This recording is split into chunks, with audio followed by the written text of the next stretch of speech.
Jesus stood before the governor, and the governor asked him, "Are you the king of the Jews?" Jesus said, "You say so." But when he was accused by the chief priests and the elders, he did not answer. Then Pilate said to him, "Do you not hear how many accusations they make against you?" But he gave him no answer, not even to a single charge, so that the governor was greatly amazed. So when Pilate saw that he could do nothing, but rather that a riot was beginning, he took some water and washed his hands before the crowd, saying, "I am innocent of this man's blood. See to it yourselves." And after flogging Jesus, they handed him over to be crucified.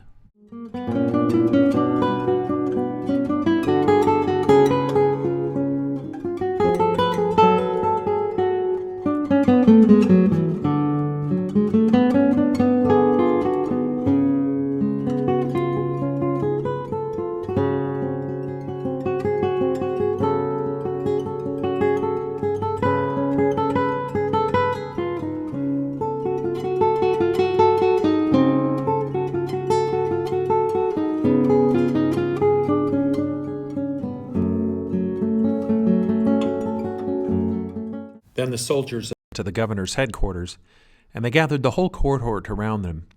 They stripped him and put a scarlet robe on him, and after twisting some thorns into a crown, they put it on to his head. They put a reed in his right hand and knelt before him and mocked him, saying, "Hail, King of the Jews!" They spat on him and took the reed and struck him on the head. After mocking him, they stripped him of the robe and put his own clothes on him, and they led him away to crucify him. Carrying the cross by himself, he went out to what is called the place of the skull, which in Hebrew is called Golgotha.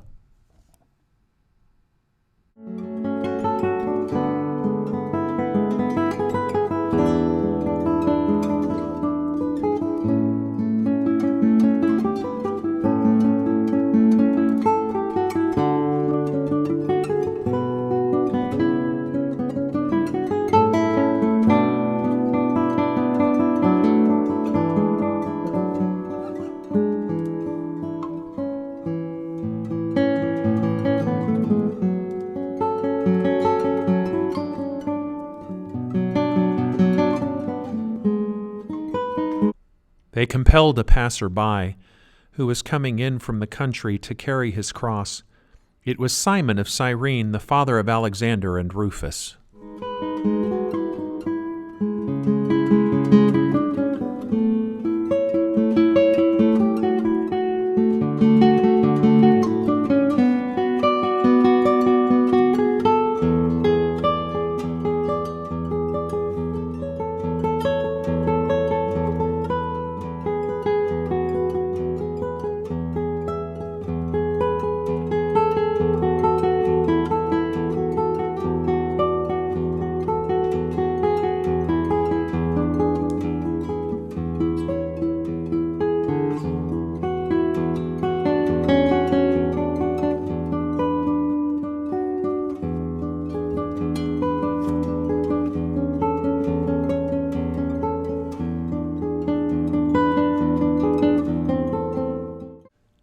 A great number of people followed him.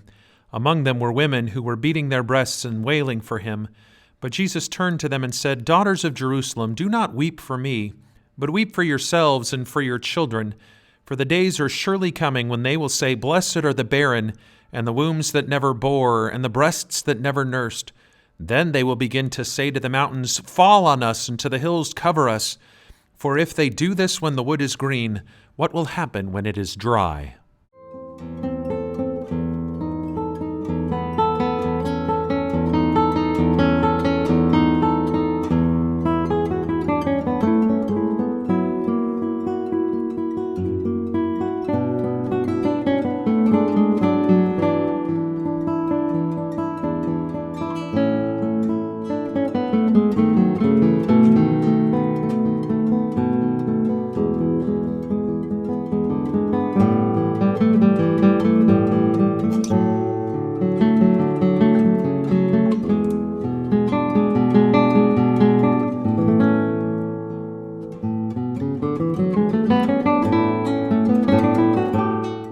When the soldiers had crucified Jesus, they took his clothes and divided them into 4 parts, one for each soldier.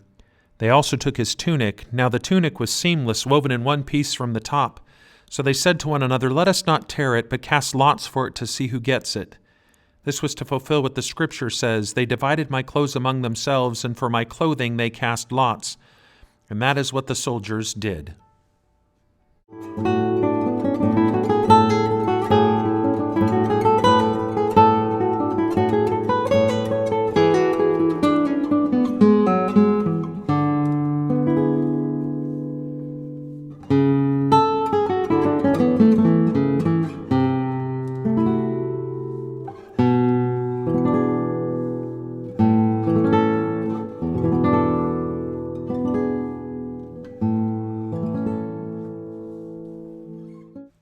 They offered Jesus wine mixed with myrrh, but he did not take it.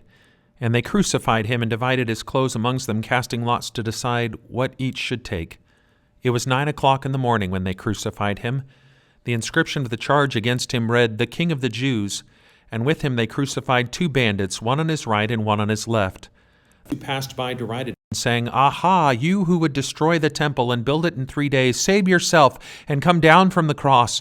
In the same way, the chief priests, along with the scribes, were also mocking Jesus among themselves, saying, "He saved others, he cannot save himself. Let the Messiah, the King of Israel, come down from the cross now, so that we may see and believe." Those who were crucified with him also taunted him.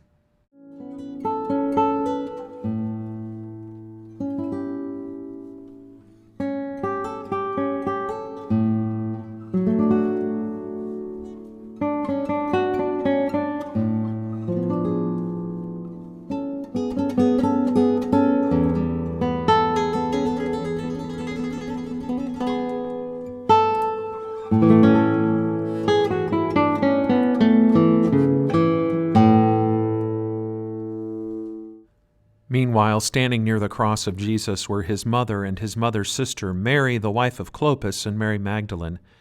When Jesus saw his mother and the disciple whom he loved standing beside her, he said to his mother, "Woman, here is your son." Then he said to the disciple, "Here is your mother." And from that hour the disciple took her into his own home. When I survey the wondrous cross on which the Prince of Glory died, my richest gain I count but loss, and for contempt on all my pride. Forbid it, Lord, that I should boast, save in the death of Christ my God.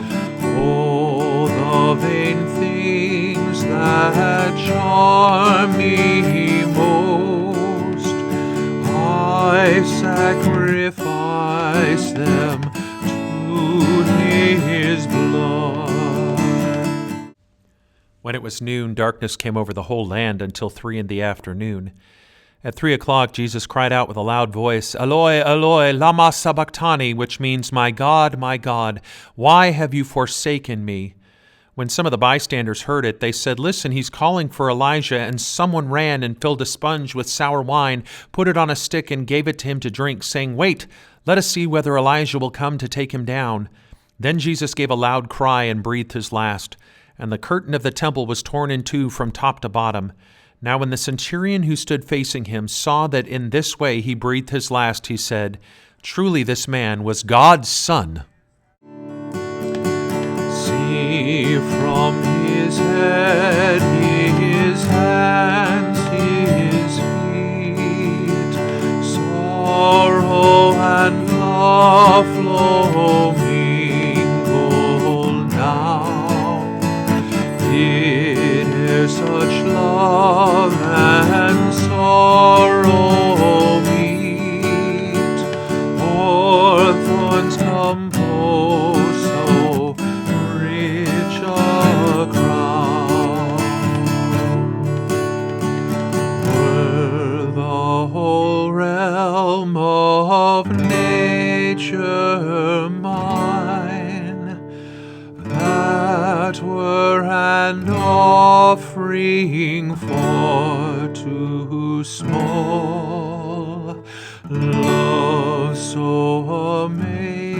seeing so divine, demands my soul, my life, my